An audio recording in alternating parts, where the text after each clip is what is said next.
You can build an empire and still lose what matters most. This is for the entrepreneurs, leaders, and high performers who refuse to sacrifice their family, health, and purpose for success. Welcome to the No Regrets Blueprint. Well, Leo, thank you so much for jumping in here and jumping into the conversation. For those who don't know, can you give us a quick intro of who you are, what you've done, and how we're here? Yeah, my name's Leo Pareja. I'm currently the CEO of eXp Realty, but I've been in the real estate industry for 2 decades, started as an agent, became a mega team leader, became one of the highest producing teams in the United States, and then went on to start a private debt platform that scaled to be one of the largest in the United States. And then out of that business, we spun out and scaled a technology company that got to about 85% market share of every agent in the United States, exited both businesses, and Glenn Sanford convinced me to come hang out over here. And it's been a wild ride so far. And you had recently made a post kind of talking a little bit about your journey and then having some examples of some goals that you had set. And as you hit them, well, can you share, give us some context and share a little bit about what was behind that post and what caused you to make that post? Yeah, it's kind of like a sequence of thoughts, right? I made a post earlier in the year where I said I saw a quote that it says it's not just, there's a very well-known quote. I don't even know who gets credit for it, of it's the journey, not the destination. And I said I saw a different take on it, which is it's not only the journey, it's who you become along the journey. That's the whole point of the ride. And it's fascinating to experience getting older, because in my head, I'm still that 20-some-year-old doing some cool stuff, but I'm no longer 20-something. I got gray in my hair, and all of a sudden I went from being the youngest kid in the room to the one with the microphone sharing wisdom, which is only comes from getting older. So, when I was coming up in my 20s, I remember people telling me things like this, don't do this, don't do that. And I think it's part of life. I got a 7 and 9-year-old, and I can see it in them where you just can't tell people some things. They need to experience them, and in business and in life. And I think those, as much as we can learn from experiences that other people have had, that is really cool. But there are parts of life that, unless you do it yourself, you can't teach it. And funny enough, there's been experiences I've had being at eXp where I said, "Hey, Glenn, I'm going to do this." He's like, "I probably wouldn't do that, but go ahead." 6 months later, I came back. I was like, "You were right." He goes, "I know I was right." But, that happens with your children. It happens with friends and younger siblings.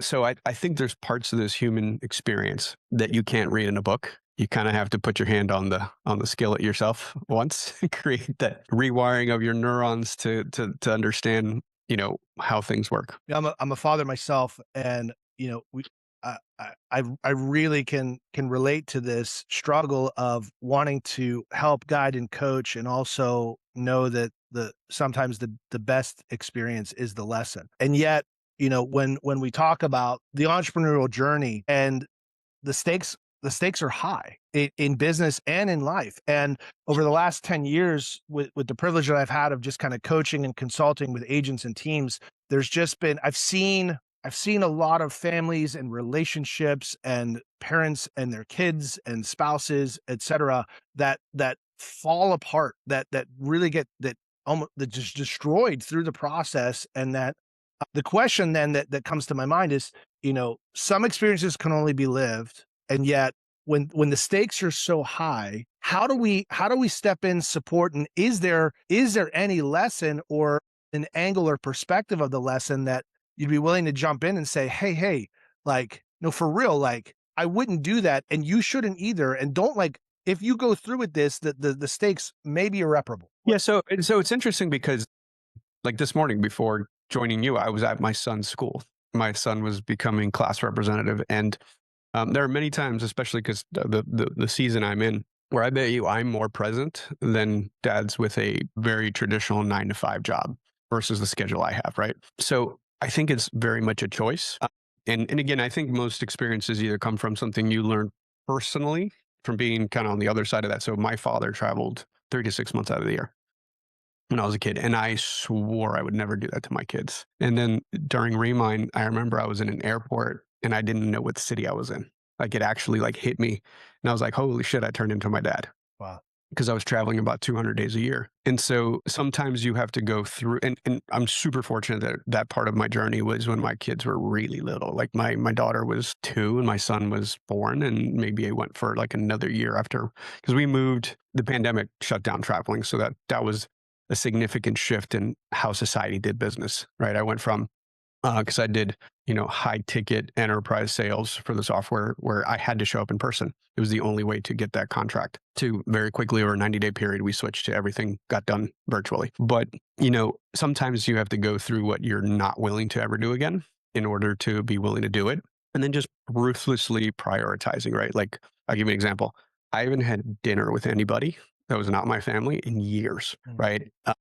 And like if somebody comes into town, it doesn't matter who they are. I'm like breakfast or lunch, right? I will break bread with you during business hours, like while my kids are at school, but that time is sacred for my kids and my wife. It's just doesn't matter. And so you just need to make decisions as to what is an unmovable rock, and also just also understand their seasons to it. So I completely respect that. You have to live like nobody else for a season of your life if you want to live like nobody else. But just be super on purpose, right? The amount of people that say they do it for their family and then miss everything is mind-boggling. I actually said that in the post you're referencing.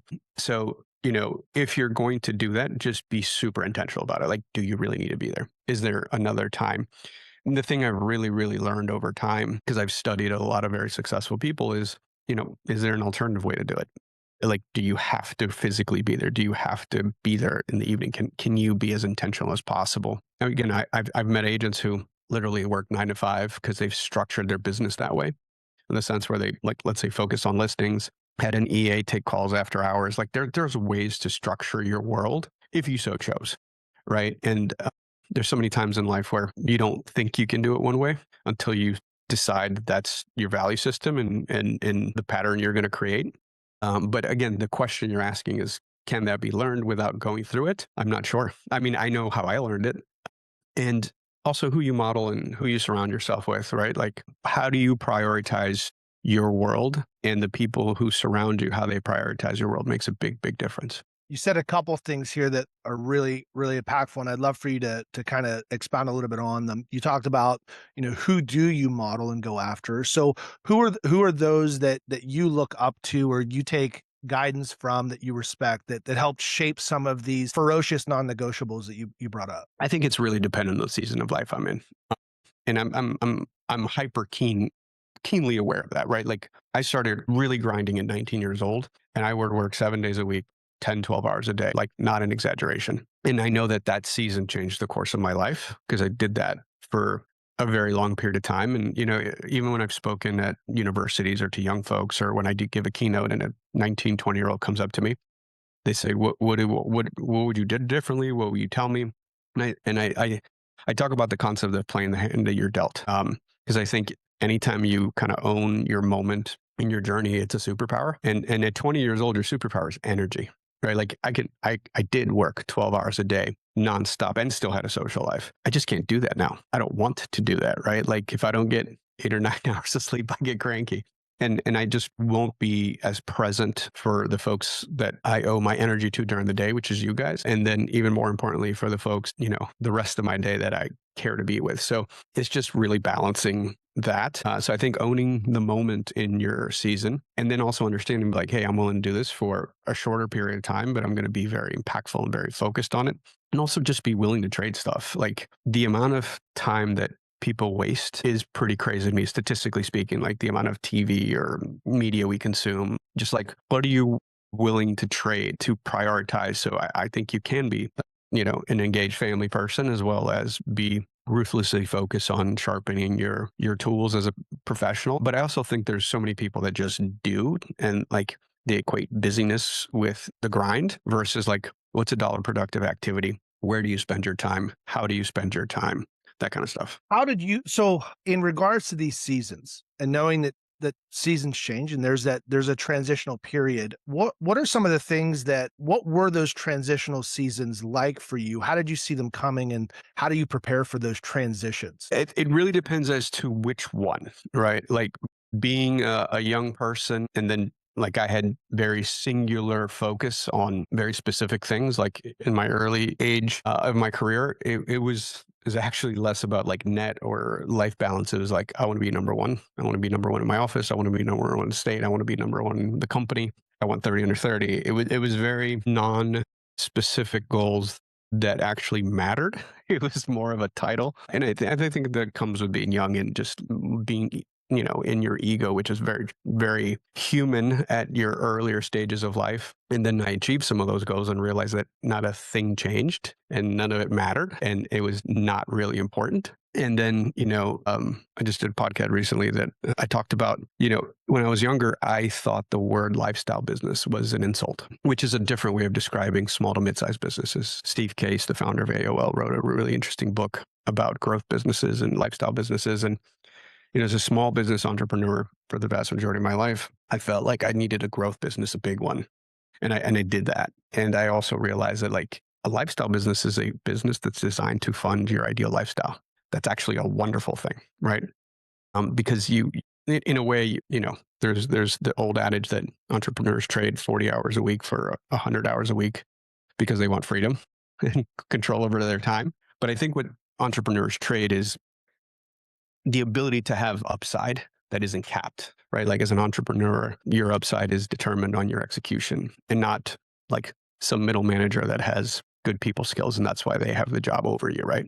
So it really depends as to it. And again, like I can talk about all the downsides of entrepreneurship, right? It's lonely, it's scary. I think there's a lot of mental health issues that come with it that people don't really acknowledge and talk about because of the risk. But again, and I don't think there's a right or wrong. It's what willingness you have for the risk reward tolerance. But the one thing I say to people is like, this is the greatest country in the world in the sense, like if you fail, you can just go get another job. Right. So from my vantage point, it's like if you have the curiosity, I would start it as a side hustle. And then if you can replace your income, go all in. And again, this is not just real estate. This is anything, but you just need to understand what your goals are. Make sure that, the people around you are aligned, right? Like I think that entrepreneur journey without a partner who isn't all in with you. And that could mean multiple things, right? It's like whether they're the ones supporting the family while you build or they build with you, or just being okay with, hey, I'm going to have an unreasonable schedule for X amount of time. And again, statistically speaking, it's like 7 years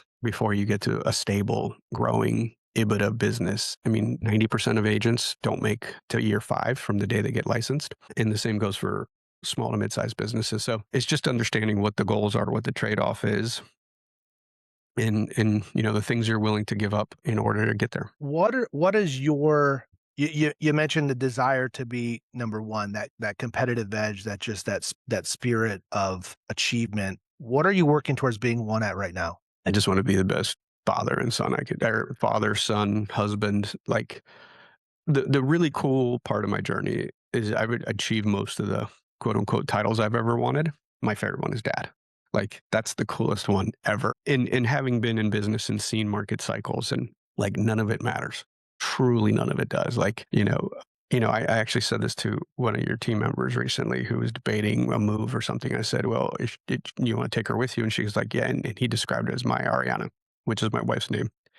And I said, listen, if something happens to you, I'll replace you tomorrow. Like I'll miss you, but I'll replace you tomorrow. But she can't. So make sure you make good decisions about kind of how you're looking at your career life choices. Like I would never sacrifice a loved one for a business decision. It's just at the end of the day, the world can shift quickly and industry can be Mack trucked by interest rates, by AI, by weapons of mass destruction in the form of CMBS loans in 2008, and everything you thought you were sacrificing for could go away.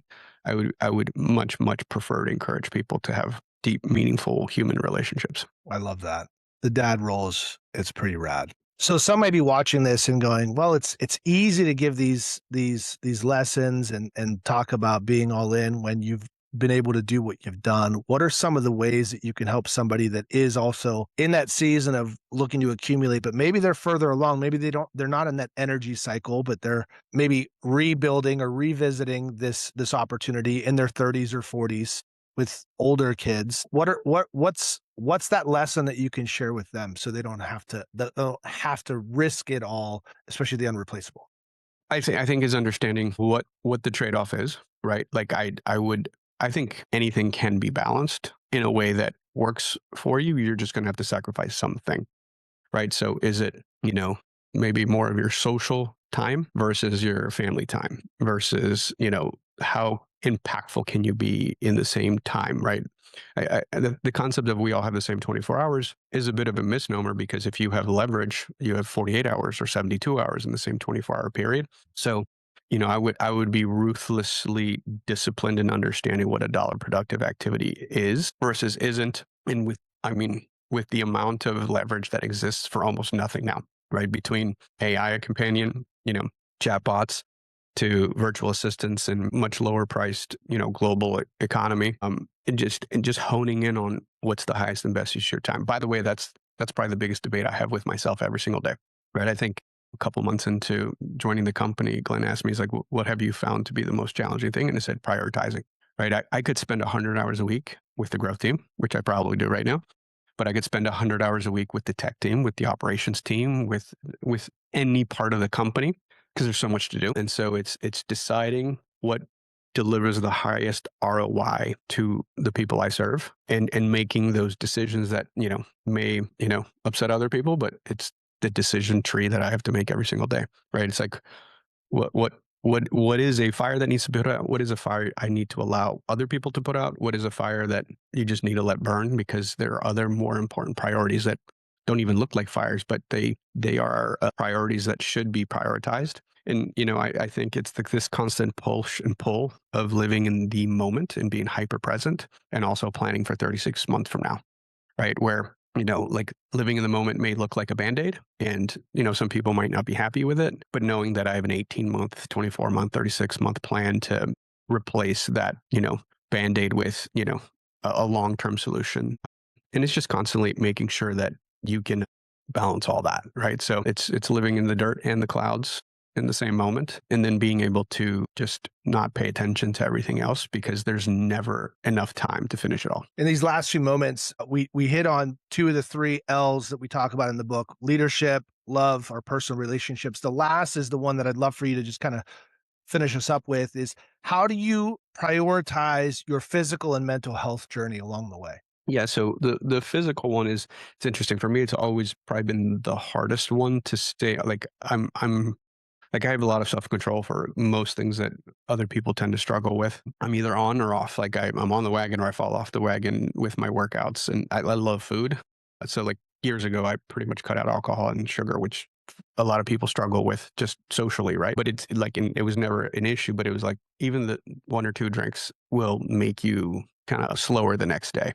And sugar is that's just genetic. Like I just don't care for it. But I love, steak, and I love salty food, and I love carbohydrates. So, it's having self-control, but also then for me, it's like rigorous exercise 2, 3, 4 days a week. And I'll be really, really good for 2 months. And then, this summer we did a 94-day, 12-city, 5-country tour to see as many EXP agents as possible with the whole family. And I completely chose not, made up an excuse to be as rigorous. And again, I have great excuses for it, time zones and everything else.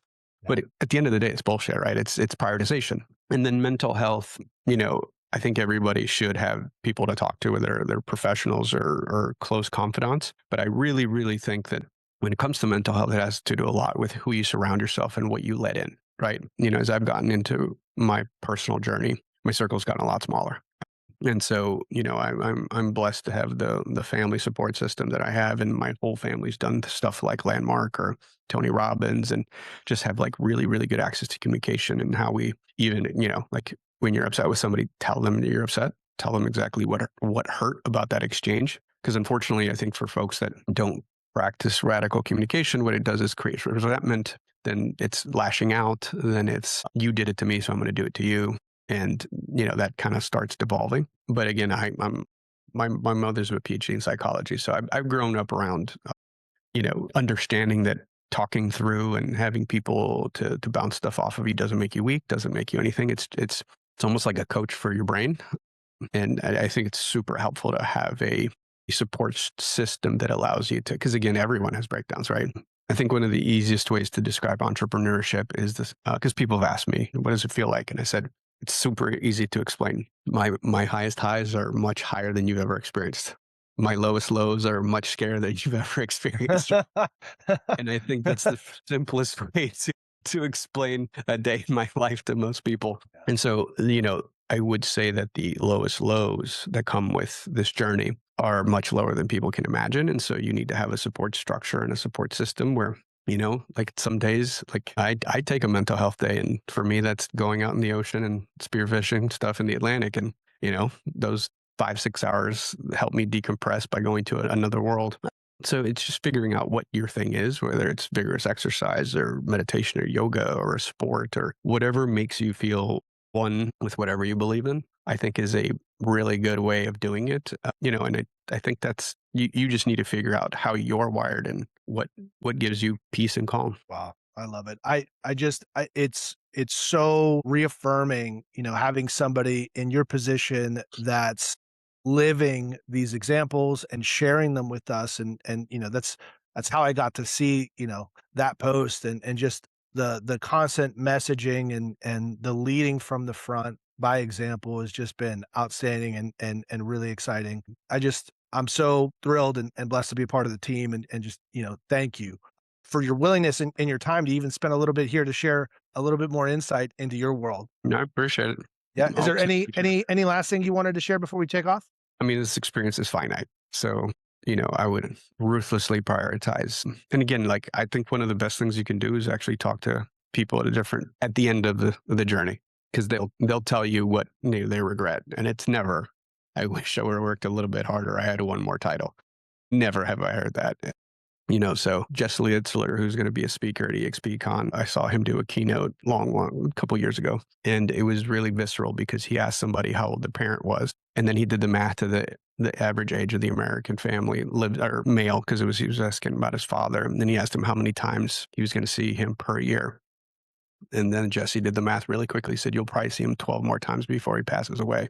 And that was impactful, right? So when you start thinking about, how many summers I have left with my kids, or how many more nights I can put them down before they're too old to want to be tucked in. And then when you think about it that way, which math is one of my love languages, it's very easy to make decisions. That's huge. That's huge. Yeah, I was just sharing the other day, we celebrate the firsts, but we're not always aware of the lasts. And what I realized is there was one of the last times I picked up my daughter to carry her. And now she's taller than her mom, but I'm getting pretty strong. So I may go pick her up one more time just to make sure. Absolutely. Awesome. Leo, thank you so much. I want to honor our time. We're at time. This has been outstanding. And so look for a copy of the book as soon as it's out. I'll be sending it your way. Awesome. Take care. All right. Thank you. Remember, the goal isn't just success. It's building a life you'll never regret.